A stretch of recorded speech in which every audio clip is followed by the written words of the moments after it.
Good day, St. John's. My name is Rob Heard. I'm here to support you during the month of August and halfway through September. Some of you are familiar to me. For the rest, I may have the pleasure of at least speaking to you on the phone, because during this month and a half, I will be your backup should you have a pastoral emergency. All you need do is contact the church, and that material, that information will follow this brief little video. I was trying to think of ways to offer you words of support and comfort, and I'm not too familiar with social media, although it occurred to me that perhaps the original social media expert was Paul of Tarsus, St. Paul.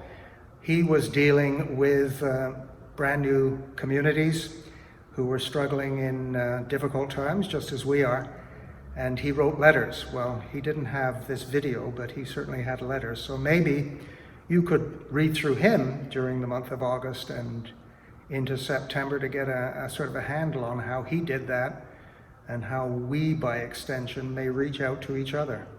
Not letter writing, we have the advantage of Skype and all the other goodies that have come with this generation.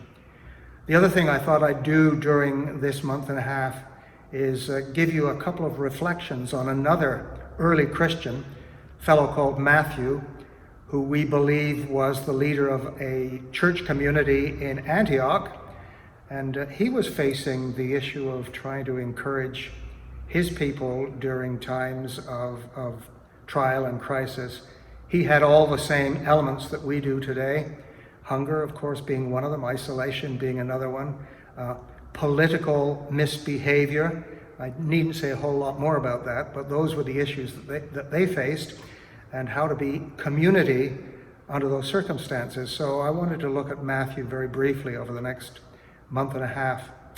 If you follow along during the weeks ahead of us, you'll find that I'm using passages from his gospel that come with the gospel reading for each Sunday.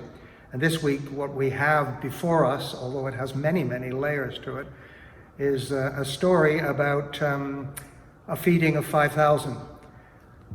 Bottom line is that when the folks offered what they believed to be inadequate and perhaps out of their poverty, our Lord was able to transform into abundance. So I think the good news in all of that is that while we may think we don't have enough to offer each other, or while we think that what we have to offer is inadequate and won't go very far, our Lord, in relation with us, can turn that into abundance, and we might be well surprised what we can do for each other. So as a community, there's the challenge ahead of us. I wish you God's blessing during the week ahead. Many musical groups are associated with St. John's, but one that's very special to us is the Strings of St. John's Chamber Orchestra.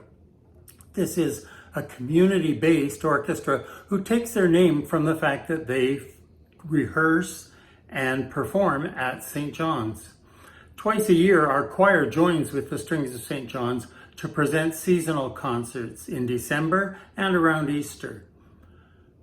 Today, the Strings of St. John's would like to perform for you the Allegro, the first movement of the Sinfonia in G major by Tommaso Albinoni.